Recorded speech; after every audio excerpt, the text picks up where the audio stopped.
Hello, welcome back to another video. This week, I finished a mixed media study that used virtually every traditional medium I've encountered so far. I talk about my process, the bumps in the road, and my plans for the next couple of weeks. Let's get started. The supplies I used include Arch's hot press watercolor paper, Faber-Castell's 12 set of Polychromos color pencils, Derwent Drawing Pencils from the red set and light Sienna, a Derwent pencil extender, a white Gellyroll Gel Pen, a white POSCA paint marker, the Daniel Smith Watercolor Essential Set, and Dr. P.H. Martin's Pen White ink. Like always, I start by transferring the sketch onto the Arch's paper using my Polychromos and a light box. If you want to do something similar and don't have a light box, a bright window or transfer paper will also work. Alternatively, you can sketch directly on your paper. Just be sure to use a light hand to avoid damaging the paper when erasing. After taping the study down, I started with the background, using wet-on-wet washes to create a soft, out-of-focus effect. In the photo, there are a few birch trees in the near background. I omitted these in my cropped version, but kept the leaves in the upper left-hand corner to provide some visual interest and to contrast against her hair later on.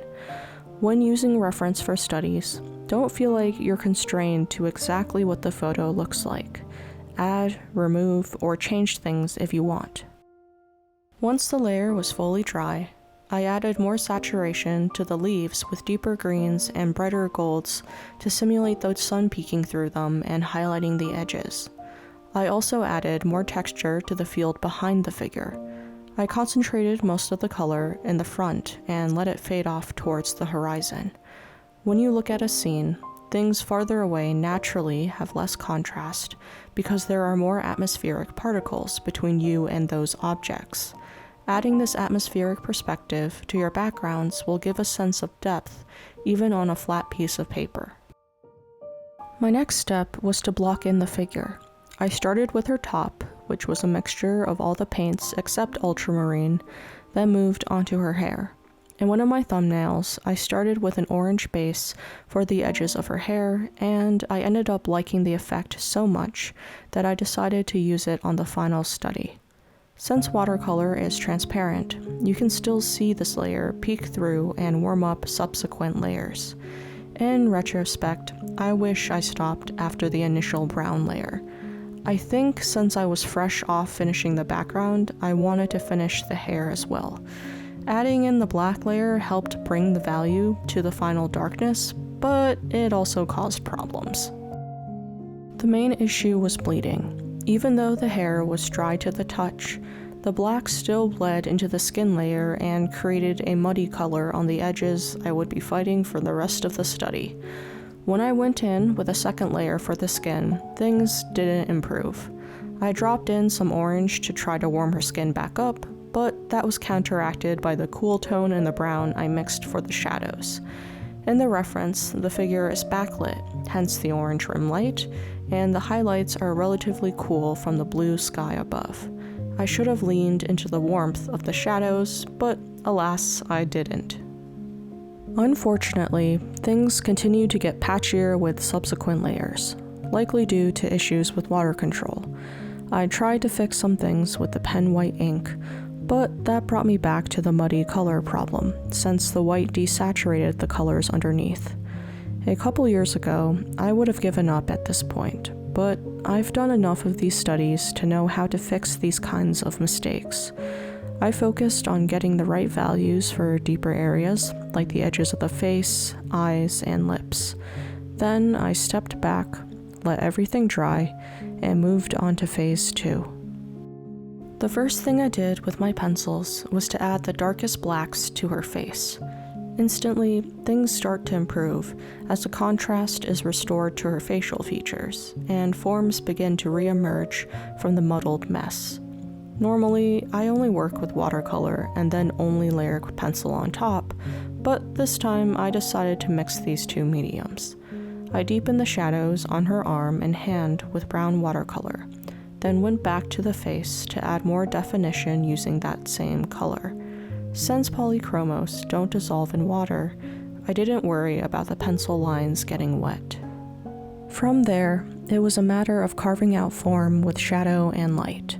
The white ink was especially helpful for picking out the brightest edges along her hair to create the halo effect I saw in the reference.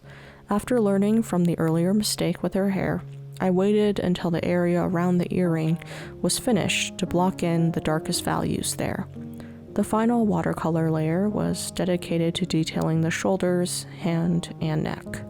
After that, I put away the watercolor and got to work smoothing out the values in the face with a combination of yellow ochre, white, Indian red, light sienna, and orange. I sharpened the pencils often to maintain sharp tips that could place pigment between the bumps in the paper's texture. I added touches of magenta and phthalo blue to the brows and eyes to deepen the darks and to add dimension to them before redoing the lids with the POSCA pen. My next step after all of this was to detail the earring, which I did using the POSCA pen for highlights, black and blue for the shadows, and white for the lighter areas of each gem. At this scale, it was impossible to capture every facet of each stone and the tiny details from the wires connecting the parts of the earring, so I focused on big value changes instead. As long as the highlights and shadows were in the right areas and followed the lighting setup of the rest of the figure, the earring would fit in. The shirt received a similar treatment. I kept the figure's form in mind as I rendered the off-shoulder sleeve so that I didn't lose the sense of volume. The rest of the body used similar steps. I've sped the footage up so that you can see the entire process. In real time, it's slow, methodical work, but necessary to fully capture the shifts in hue and value. I want to take a moment to talk about my plans moving forward instead.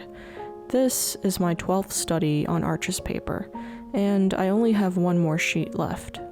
I want to try the cold press paper from this brand next week and compare my experiences to the hot press paper. Besides that, I'd also like to make a video on what I've learned by using a limited split primary color palette for watercolor. I started my watercolor journey with the Cotman 12-pan set, then switched to the Daniel Smith 6-color set a few months back. Let me know if you would like other videos dedicated to specific supplies in the future. Anyway, here's the final result. This piece wasn't the easiest one I've done, despite the relatively simple lighting and background, but I'm still glad I completed it.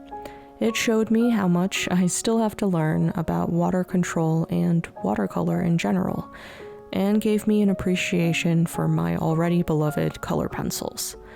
I'll see you next week with the cold press paper video, and like always, I hope you made something that brought you joy this week. Bye!